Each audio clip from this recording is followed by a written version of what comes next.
Let me cut out caffeine, alcohol, any sort of drugs. Let me just take that off the table. Number one, let me make sure that I exercise and I get good enough sleep and I'm not isolating myself. Like it can seem like a lot. It can seem like nothing, but I know that those things are from where I'm sitting. I can control those things. Maybe not everyone can, right? Maybe it's hard, but those things to me are sort of like, if I'm not doing that, then I sort of need to come back and take a look at myself and be like, well, why am I not getting sleep? Why have I been alone for 3 days? That's not okay, right? Hello and welcome to Bipolar Talks, a space to discuss all things bipolarity. I'm Clément Bessard, the founder of Upstage, and our mission is to transform our bipolarity into an opportunity. We're lucky to welcome Brett Stevens today, writer, advocate, and author of Crossover, A Look Inside a Manic Mind.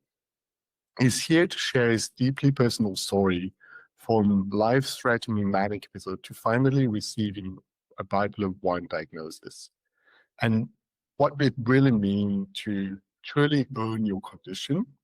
And I'm just going to let you present yourself, Brett.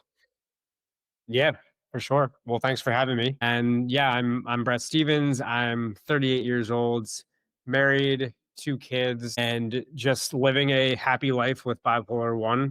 I've been through it. I didn't know what bipolar disorder even was until I was 19.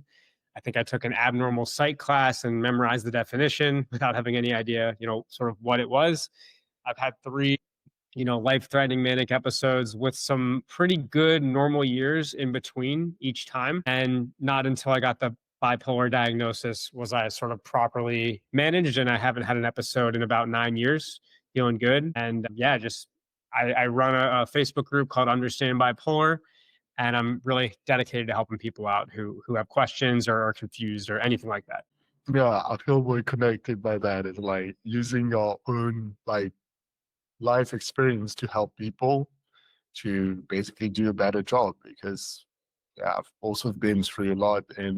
But maybe if you can tell me a little bit, like, what was manic episode for you, and if you can tell us a little bit of a definition, because I feel like depression people understand, but manic phase is tougher for people to get it.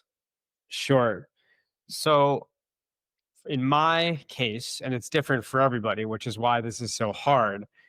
Some people it takes the timelines are completely different. But for me, I'm pretty much operating like I always had, like I'm a normal kid. I could say when I was 19, I was in college, captain of the basketball team, great family, good student, all that. And just started to get really interested in things that weren't necessarily that productive. So, for example, a bird chirping might have caused like me to be really interested in what that bird was doing, or a sound on the TV. Maybe I'm questioning, is that about me or is something happening? And for me, it's like from a little few kind of things like I just described, you can fast forward 72 hours and I'm like walking on top of cars, completely gone. Right. So for me, it's this like intense, aggressive push to just going from like really being normal to like completely gone, grandiose, thinking the entire world is about me. And for me, all 3 episodes that I've had, like involuntarily put into the hospital. So I have a hard time relating to those who are like, hey, I think I'm getting manic. I'm going to check myself in. Everyone's different. But for me, it's like I have no clue what's going on until I'm actually not even in the hospital, but out of the hospital on medication and things like that. So the best way to describe what a manic episode to me is, it's just completely delusional thoughts, thinking you're a god, not needing to eat or sleep, high energy, and just doing extremely risky behaviors, all out of believing that like something bigger is going on than just what the normal people are experiencing. That's the best way I could describe it. Yeah, I feel I can give my definition because, so personally, I'm bipolar type 2. So I don't really have what we call manic phase. It's more like hypomania. And exactly what you just said, Brad, is like, for me, it's like you can find a bit more triggers. It's like you're going up, but it's less up. So Yeah. I do like crazy things, kind of, which is like quit my job, go to Tokyo, found a company in like 2 days, and hire 3 people the next week in Seoul. Nice. But still, like, I didn't get hospitalized for manic phase, for example. And it's true that it's like usually if you didn't get hospitalized, means that you're probably not bipolar type 1. It's usually the sign, but you can check with your psychiatrist. It's like, so if we keep on manic phase, I think it's interesting actually to have the stories and maybe tell us like what would you like to know if you were you in the past, knowing what you know now. Yeah. Absolutely. So I think the fact that I had no awareness of what bipolar disorder was until I was pretty much in the hospital is something that could have been avoided. So I have a family history of bipolar. My dad has signs of it. My aunt is actually diagnosed. My grandmother had it. So number one, I wish, that, and I don't expect this, but I think it would have been helpful to know, hey, this runs in our family and here's what it led to, right? So that would be number one. And look, like I didn't do too many different sorts of drugs or experimentation, but I did smoke weed, and they it's been said that that triggered two of my manic episodes. Now I stopped smoking weed, and I still had the third manic episode, so it wasn't the only reason. But really, I think if I could have known that, hey, it's in my family, and marijuana can induce these episodes, and even having some understanding of like what an episode even is, right? Like if my dad had said I was talking to trees, or I was in the basement, whatever that story of what a manic episode is, I think if I knew that story and potentially like the things that I shouldn't be doing to sort of avoid that, maybe I'm going a different direction. But I think it's all just about information and understanding, and like how can I put myself in the best possible chance to not have a manic episode. But I think those things kind of call they that's where my head goes when you say what would I have done differently. I wish I had more information before the whole thing went down. Okay, and right now, like you managed not to get those manic phases for many years. How did you do it? So there's a lot I know I know with pretty strong confidence that like taking the right medication is largely responsible for this. Now, people have all different views on medication, and again, like whatever is good for the individual, I get that. For me, it's just so obvious because I wasn't on medication until I was 19. I had my first episode, and I was on medication. They weaned me off the medication, and I was med free. Then I had my second episode. I was on medication. They weaned me off. I'm med free. I had my third episode, right? So here I am, finally diagnosed bipolar. I'm on medication, and I haven't had an issue in 9 years. I've always been someone who works out. I cut out caffeine. I cut out alcohol. I don't do any drugs, nothing. And so, that's been kind of the common thing is like when I'm on medication, I'm pretty much pretty normal. And when I'm not, that's when I have my issues. So I can't really see any other way from my story besides giving credit to like getting on the right sort of medication management program. Yeah, and it's the same for me. I feel like it helped a lot. And I usually don't talk about what I take because you just say, brother, everybody's different and everybody take a different treatment. And it's tough to find the right one, to find the right psychiatrist, to gather the right information. But when you get the right medication, it's like, yeah, it's like you don't usually say maybe it depends on the psychiatrist, but people say between half the job or one third of the job. And then for me, it's a lot about like also, as you say, life hygiene, so sport, not drinking, everything, but also like psychotherapy is really important for me. I have a psychologist, I also have a psychiatrist, I also have a peer helper. I don't know if you have consultation also. Yeah, I have a psychiatrist, psychologist, and then people around me are sort of aware. So that's one of the biggest benefits of writing the book is like everyone sort of knows my story. So without being overly like, hey, are you okay? You're okay. I know that I have people that I sort of trust, which is a hard thing to do. It's just like trust someone else that you're, if you're unhealthy.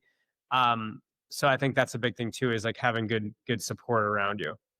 Now, on the medication thing too, I think it's like it's such a challenge because you don't it takes time, and you might feel a side effect, or you might have a setback, and there's all these things that sort of set you up to want to quit your medication. But if you can just sort of get over that hump, like I think me and you both agree, it's like it almost feels like a normal life. Just got to take a bunch of pills, right? So that's kind of where I'm coming from. Yeah, and that's the toughest. It's like, of course, I wish I don't have to take my pills every day. I'm not gonna lie, but it's like the cost benefit of things. And for me, it's pretty clear. So what is also interesting is like, yeah, it's about building your own system.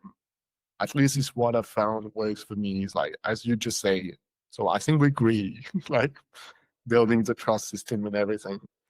And that's what you're doing also in your book to explain your story, to tell people, to help people understand. And same thing with your group. And what I want to know is like, because for me, I would say the toughest thing is acceptance for us as bipolar, to accept that we are different and to have a normal life. I quote it like this: we have to do things differently.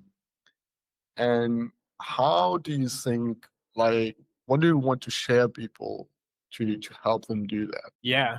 I mean, I think it's a whole lot of things. I think there's a couple elements. So the first one is right, like what are the actual physical things that I have to do differently, right? So to me, it's like not easy wins, but controllable wins, and maybe not for everybody. For me, it's like, okay, let me cut out caffeine, alcohol, any sort of drugs. Like let me just take that off the table. Number one, right? Let me make sure that I exercise and I get good enough sleep, and I'm not isolating myself. Like it can seem like a lot, it can seem like nothing, but I know that those things are in from where I'm sitting, I can control those things. Maybe not everyone can, right? Maybe it's hard, but those things to me are sort of like, if I'm not doing that, then I sort of need to come back and take a look at myself and be like, well, why am I not getting sleep? Why have I been alone for 3 days? That's not okay, right? So to me, it's like the elements that are physical, but then also the emotional, social, psychological things. For example, when do you tell someone that you have bipolar disorder? Who do you tell? Do you have to tell anyone at all, right? I think in the beginning I wanted to tell everybody I have bipolar, right? Like I that's why I'm acting this way, and no one cares, right? And now it's sort of like a public versus private thought kind of analysis where not everyone needs to know my private thoughts, but there are times where, like for example, we started talking, and like you're someone I'm sure I have bipolar with, right? Or I might have a friend and hang out with them for a couple months, and then sort of be like, hey, and by the way, like, do you know I have bipolar, right? Like they don't necessarily, it doesn't come up. So that took me a while to sort of separate, like I could be feeling really anxious and depressed because of a social thing or a way that I have to talk about something. And I could be doing everything right on the physical side and still have a major problem, right? So I think it's just important to understand, like, what is controllable, what's real that you have to do versus what's more of like a developed skill on how to communicate about it. Yeah, and it's all those different things that you add up that basically make it work. And for me, and I feel it's really about building your routine and building a system that whenever something tough happens, like how do you go back to having good sleep? And I can share it is like at the moment, I think like, yeah, I will take a few days off because I'm feeling that my sleep is not good enough. And I know that if I keep this pattern for like a few more weeks, then I'm the danger zone, and maybe I'll go in the face. And that's also one of the things that I'm trying to learn. Like, what do you do when you feel this moment? Yeah. Yeah, I think I'm very extreme, I would say, in terms of how I view this, because as I mentioned, right, like this isn't a couple weeks, couple months, and like this is like for me, a week from now. Before one of my episodes, I saw a psychiatrist like on a Monday, everything was fine, and like I was like in the hospital, that by the next Monday I was like gone, so there wasn't any sort of sign from a professional to even tell, right?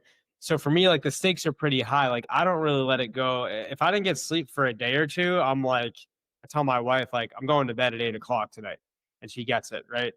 If I'm talking really fast or like excited about something, it's like, of course, I should be able to be excited and talk fast. But how long? Are we talking about this until 2 in the morning, or are we like settling down? Right. So I have two young kids, so there's a lot going on here that makes it challenging. Yeah, I if any of those things that I mentioned, I really, really like zone in on it now, because I feel like, 72 hours could be it if I'm not aware of it. So I haven't had a huge problem. It's not like I think about this every day, and I've made a lot of life choices that just set me up to not have a lot of things to think about all the time. But yeah, I kind of look at it like, if I'm not doing these things, I'm sort of like kind of signing up for another manic episode, you know? Yeah. And I feel it's usually what I say is like, either we are owning it and basically we are accepting that have to be a bit more extreme and to be a bit more conscious and to do, I would say, more efforts. And then things works. But if you're listening and you think like, oh yeah, but my friends are drinking alcohol and I want to do the same, and those people, oh, they go out, but Yep. it's not going to have the same consequences. Right. And I totally get, I mean, it's it's not easy. I mean, to tell a 21-year-old to stop drinking, it's I don't, the expectation is like really low, that would actually work, because so that's why I say I just think it's different for everyone. It took me, again, like, smoking weed, drinking, first episode, second episode, smoking weed, drinking, right? Third episode, only alcohol, right? I cut out weed and still had the thing. So this is a 10-year span where I am even starting to like understand what's going on. But I think the key is getting the diagnosis. So if this weird thing happened where I maybe had a psychotic outbreak and I don't really know what it is and I'm fine again, that's not going to motivate me to change my entire lifestyle as a 21-year-old. But something about getting the diagnosis, here's what it is, here's what you need to do, and here's what your life looks like. I was 29, like, still, I guess, kind of young, but a little bit more mature. And I just decided, like, this is that. So I don't know I've talked to a lot of people who are in the early 20s, and they do smoke weed, they do drink, and they are still getting better. But like, I'm just looking at them like, this isn't gonna work. But they're so young that, like, what are you gonna say? You can't. Taking medicine is probably, in my view, better to take medicine if you're going to do those things than not, right? Like, still taking medicine is key, even though those things can kind of mess with the medication and all of that. So yeah, it's very, very challenging to be a young person with this, who's got their whole life to live and all this partying to do that their friends are doing. How do you stop them from doing that? It's a challenge for sure. Quick break. Can you let us a review on Apple Podcasts or the platform of your choice? It really helps us break the stigma around bipolarity. Let's get back to the episode. And it's about responsibility. It's like, of course, it's tough, but we are responsible for ourselves. And nobody can do the choice that we make, and nobody can do those efforts. And sometimes I feel like, at least in France, because I was living in France most of my life, that some people are thinking they're victim. Like, okay, I didn't choose that. It's not my fault. I shouldn't have to do all those effort. I shouldn't have to. But life is not fair. It's sad to say, but it is what it is. And either you take your courage and you have hope and you do the hard thing, and things are going to be fine. And I see most people that I know are bipolar. We have great life. We have great job, great family. Everything works really fine. Or you like putting it aside and telling yourself that it's too difficult, you cannot do it, or you don't want to do it. And then you're just gonna relapse. And Yeah. that's Yeah. I mean, it's taken me a long time to mature with this as well, because I was sort of frustrated for a while. Like, I'm looking at, and I hear a stat, 50% of people who have bipolar are not taking their medication. And for me, I'm just like, come on, like we can do this. Like, look, I can do, like, you sort of make it about yourself. And it did take me a long time to realize like everyone's situation is different. Like maybe this person can't just stop drinking. Maybe like there's a million variables. So this isn't like a rah, like, hey, I can do it, so you can do it sort of thing. Like, of course, there's an element of that, but you really, I think, to get someone to truly understand, like they have to discover it on their own. And yeah, life is hard, right? Like everyone says that. I'm not going to start taking my medication and cut out alcohol because like life is hard. Like they almost need to come to that realization. And I think that's for parents, that just probably kills parents because you sort of have to just watch your kid struggle and they have to sort of come to that realization on their own. And luckily that I was able to do that because I just kind of knew that having another manic episode for me was like kind of life and death. One of these episodes is going to lead to me like doing something that harms myself for good. And so that's sort of like, as extreme as it may sound, it's like that's what's motivating me. And I think partly, hopefully, what you're doing through the program is like getting people to truly like feel the core, why do I want to be healthy? What's going to motivate me to stop drinking as a 21-year-old, right? When I don't care about the whatever. You know what I mean? Like if we can sort of uncover that, I think it's a huge thing that could really help a lot of people. But hey, I haven't found it yet. I haven't found a way to tell someone like that what to do. It's got to come from them. No, it's like I think like we have the same view on it, and it's like it's the same thing over and over, and at this battle inside ourselves to be like, okay, what motivates you and what's tough, and how do I manage that? And for me, asking for help, I would say, is my superpower.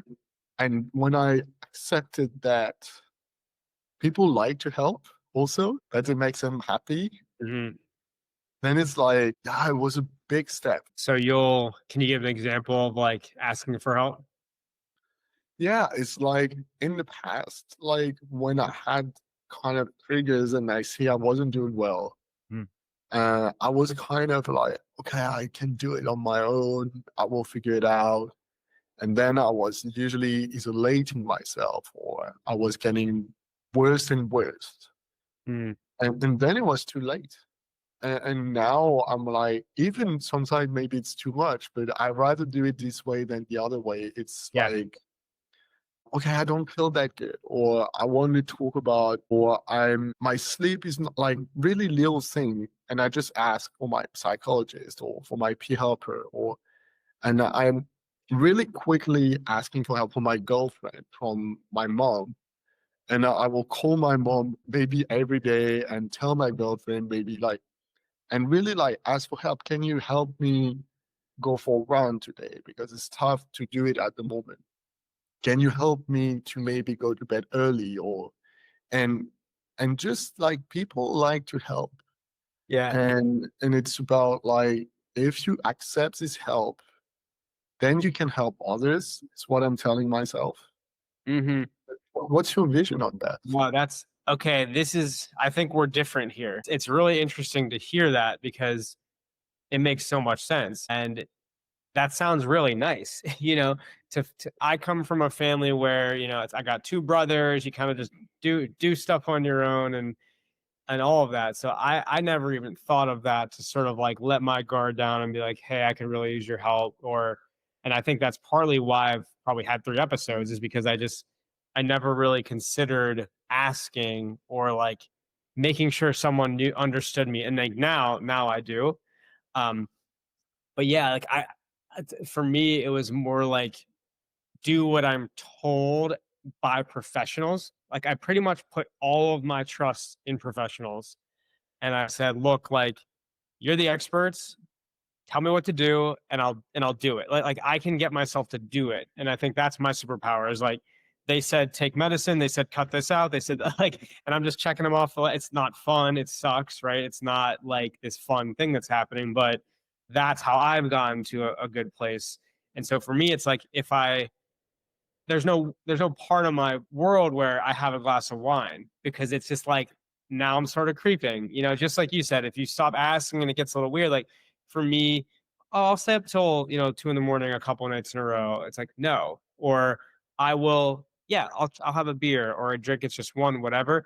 Like that to me is where I start to fall. So yes, I've been lucky to have great medical professionals who have sort of understand how I operate, which is like, I'm gonna do it. Tell me to take my medicine. I'm gonna do it. Tell me how much I'm gonna do it.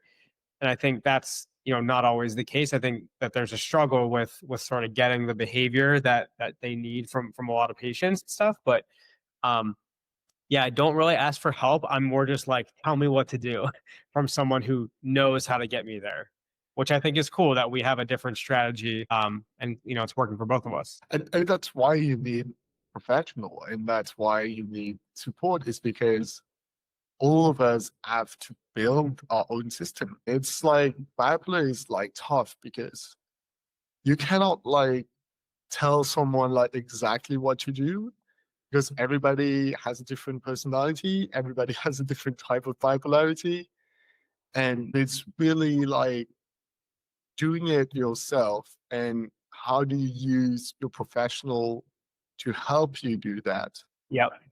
And you find your way with your professional. It's so complex, right? Like, you know, for me, it's like, tell me the exact thing to do and I'll do it. For someone else, it might be like, I'll do one out of three things. And if they just would tell them the three things, and it's really interesting. Again, just being a part of this group and just learning I mean, I'm 38 now, right? As I start to really understand, people come from different places, and like I have, I guess, a sensitivity to like, medical professionals are all out there to make money. Like when I hear those things, I'm like, man, like mine is like the reason that I'm healthy is because I followed this person's orders, or medication's poisonous. Well, every time I take my medication, I'm healthy and happy. And when I don't take it, I'm depressed, so, or I'm not manic. So like I've really, one thing I'm trying to work on is like, how do you like share your own story without sort of judging or assuming that that's going to work for everybody, like because it's not. But yeah, this whole idea of like trusting in medical professionals or taking medication, it was just very surprising to me that like that's not a given. Like half the people are like out of the gate, they're just like, no, like I'm not going to do any of that. And then I'm like, okay, I understand why this is such a challenge, because like those are the things that sort of in my have like made me happy. And to just take those off the table, I wouldn't be able to function. Like I would be manic all the time or not alive. Right. Yeah, and it's like have the same. So I have a group also in French, and Hmm. yeah, we have the same problem. And what I learned is we were kind of lucky, right? Because I think we had good psychiatrists also, Hmm. people that listened. And I think part of the education is like trusting the system. Some people didn't have that.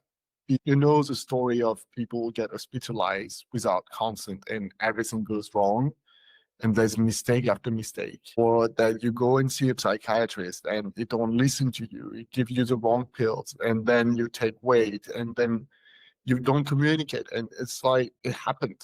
And everybody has, and if you're listening, everybody has this journey, and everybody has to build what I call them the pillar of health, the pillar of your mental health. Hmm. And it's like doing it one at a time. And I usually, when I help someone, is I really try to find like what's the easiest one you can start with that has the most impact. And then you build this foundation, and based on this foundation, for example, if you help someone get better sleep, then because he has better sleep, then it will have better decision making. Right. Then like it's just like a positive I like that. circle. Yeah. And And go ahead. Go ahead. it's okay, go for it.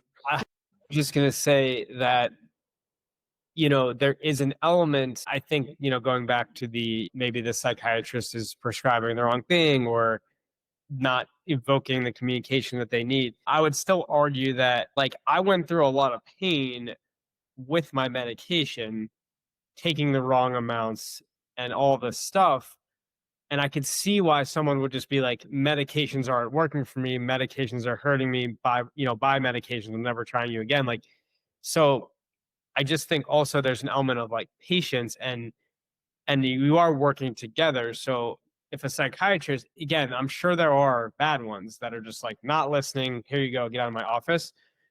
My hypothesis would be that there's a lot of things happening in these situations that require better communication and sort of understanding like, hey, this medication, if you don't eat with it, like your stomach's really going to hurt, and you might think it's tearing up your kidneys, but it's really just the fact that you didn't eat. Like, let's make sure you eat, right?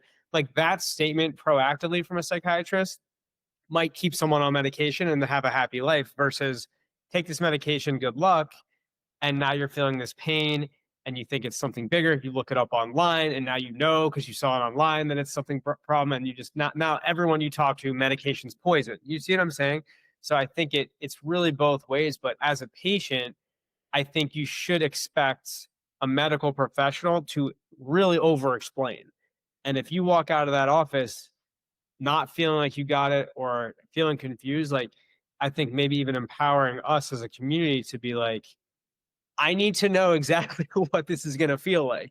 I need to know if it's working, what is that going to look like? If it's not working, how long? Like, how long do I have to sit here with this pain in my stomach thinking that this is just a side of like how long? And honestly, yeah, that would be on the medical professionals in my view to be really good at communicating that. But if you have bipolar and you're listening to this, it's like you can fight for that also. Like you can't just, if you're going to throw your hands up and expect all of that, you're going to have a harder time than really being like, hey, we're not fighting, we're working together. And what I'm trying to tell you is like every time you give me a pill and you don't tell me how it's working, like that's really stunting my growth and hurting me in that whole conversation. So again, it seems to be like doable.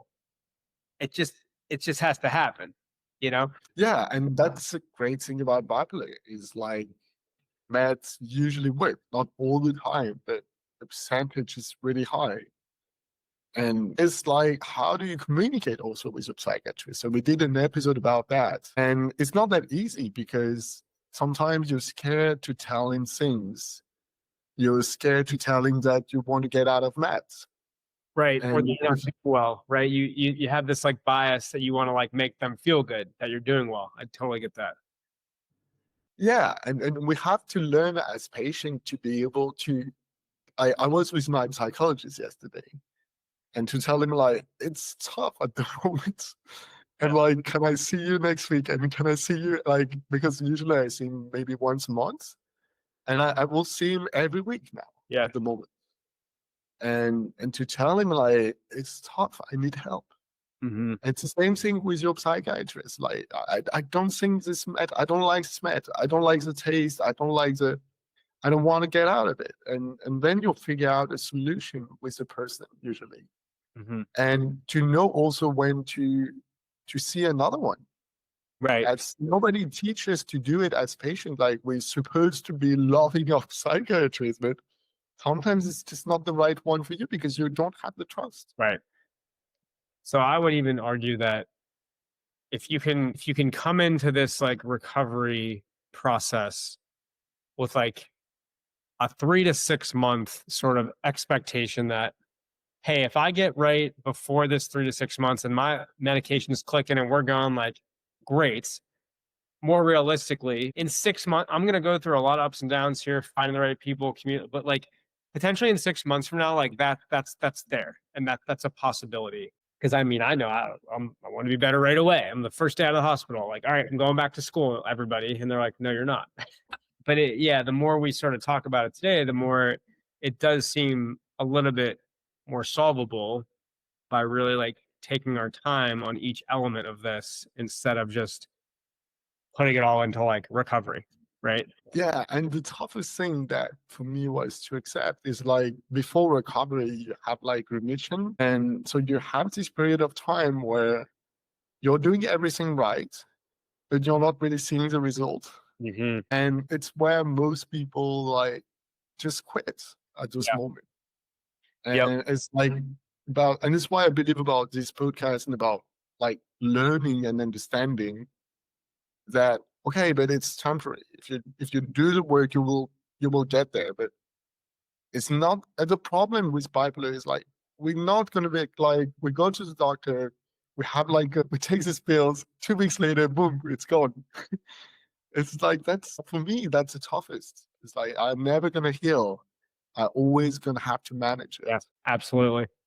I get it. I mean, yeah, I'm with you on that. No, I want to go back a little bit to maybe if you can tell us one of your manic episode and tell us like I think it's really important also to know what happened after hospitalization. You talk about it a little bit, but what happened in your story and what you wish it happened. Maybe not your third one because then it went well. Yeah. Right. So, okay. So I think the best way to describe this is my second manic episode. I had already had a psychotic episode in college. Everything, hospitalization, all of that, right? They put me on medication, psychotic episode, don't worry about it, you're good. Again, trusting the doctor, right? Take you off medication. I had several good years. I was actually a professional poker player at age 22, making enough money, didn't have to work, all of that, right? And so at some point, I started smoking weed. And literally within 72 hours of smoking weed is when I had my episode, right? Like, so all these years of just like getting, fine. And none of us knew what it was either. So there wasn't like some strong, again, like, don't ever smoke weed again. This isn't, this will never happen. But so the manic episode itself was me eating. My parents said, we think you need to talk to a psychiatrist. Me getting very angry, very upset, saying things, and finally agreeing, right?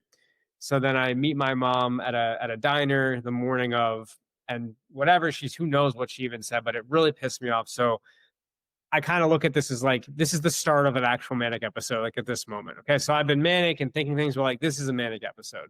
And I wrote this all out in my book. So I have it pretty vividly remembered. So I get up, I leave my mom at the table, I walk out of the door. Okay. So we're in a crowded city, a college campus. There's kids everywhere. I walk, and hopefully I still have it, but I walk across the street. I see bikes, and I'm just thinking like, man, I'm so angry. I could like steal this bike, right? So I'm like rattling this bike that's chained to a thing, and it's not like, the bike's nothing's happening. So I kind of throw the bike, and now I'm just like literally walking around looking for something to break. Like I'm just so angry that I'm just looking for something to break, right? And remember, like keep going back, like captain of the basketball team, very calm person. Like this is not me. This is someone who's extremely angry. There's the libraries there. I pick up a rock and I throw it at the window of the library, thinking it's gonna break, right? I rip down all the signs, in a college campuses have those little, you can stick a thumbtack, and I rip all of that down, right? I sprint across the lawn and I try to pull up a park bench. Again, just so upset, everyone's wrong and I'm right. And they think I need medication. I don't, right? I get on a bus and I go to the end of the bus and lay on the floor of the bus and just lay there. And it drives, and for one stop, and then I get off, right? And then really sort of like the thing I talk about all the time is like, there's all these cars lined up. And again, just like no one can deal with me. Like I'm bigger than all this, right? So I'm punching out car windows or car kind of side view mirrors.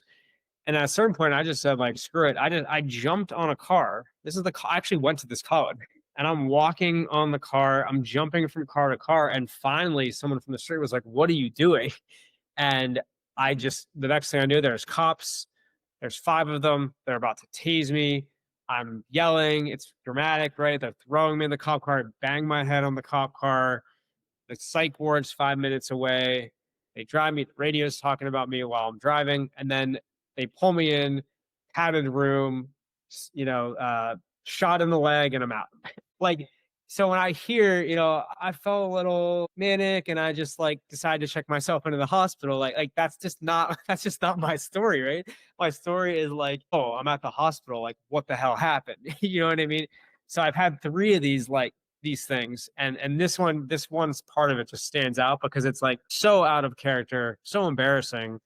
And just that's what I think of when I think of bipolar, and why I quit drinking. And like everything I'm doing is to sort of avoid like that from happening. And unfortunately, like it would happen again. Like if I stop taking my medication, I'm, I don't know for a fact, but I can imagine that whatever phase of life I'm in, like something like that's going to happen. So that's the best way I can describe like the actions that I'm taking and why in a manic episode. It's in more detail in my book, but yeah, it's like absolutely mind blowing to think that that could be me. And then what I'm actually like, which is how we're talking now, or how I've been grew up my whole life, or whatever.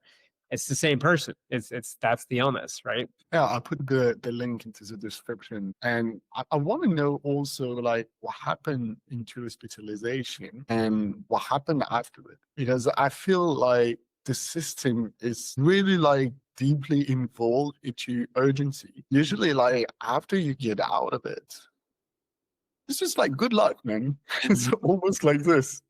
Yeah. This might need to be a two-parter because I gotta go at 5. But yeah, I mean, my experience. Now, number one, I'm still manic. So how credible am I? The person who's walking on cars yesterday. Now I'm gonna evaluate the whole psych system. Like I'm not really a great person to do that. What I can say though is it's very scary. I remember being hungry a lot of the time. There's plenty of food, but I still remember being hungry. And it's not just like there's, I guess I had to like kind of plead to get extra food sometimes, but I don't want to paint this picture that they're not feeding us. Like there's plenty of food, but medication makes you more hungry. I have a big appetite in general. Sharing rooms with people, there's a lot of noise and screaming, and people can really get sick in there. So you're sort of surrounded by other people who are having problems as well. And I mean, I had a night where I was in a straitjacket. I was wanting to get out, and they put me in the straitjacket in the padded room, like that whole thing. So it's almost like a place to contain people and get them on the medication. And then when I left, I was just as manic as when I went in, but I had these pills, and I was seeing different doctors each time. It's just I can't compare it or say it's good or bad. All I know is that like it's where I needed to be, and I was extremely confused. But like when I got out, that was the path to start recovery. So I could get into more detail about that, but just an imperfect system that's sort of like a necessary part of recovery is sort of how I view it. Yeah. So I hit you with one last question. Is like, if you had a magic wand, Brett, what would you change in mental health? What would I change about my health? Mental health in general. Okay. So I would make it much less vague and general. And you could say my mental health is okay today. Like there is so many layers and things that fall under that umbrella. If I had a magic wand, I would say we need to be talking about like the specific things that are causing the problems. Yes, it's mental health, but that would be like saying, I don't know. I can't even think of an example, but it's like to say my mental health is this. It should be something more along the lines of like, I only got 4 hours of sleep, so tomorrow I need to get more sleep. To me, that statement is far better than like, I'm thinking about my mental health. Like, no, I'm thinking about one specific item that's going to help. And we could probably go into detail about that too, but I just think it's too general, and there's not enough actionable steps, and it really needs to be like organized and really figured out in a much more detailed way. That's kind of how I look at it. Thanks a lot for your time, Brett. To learn more about bipolarity, go to our website, upstage.com, HOPESTAGE.com. See you soon.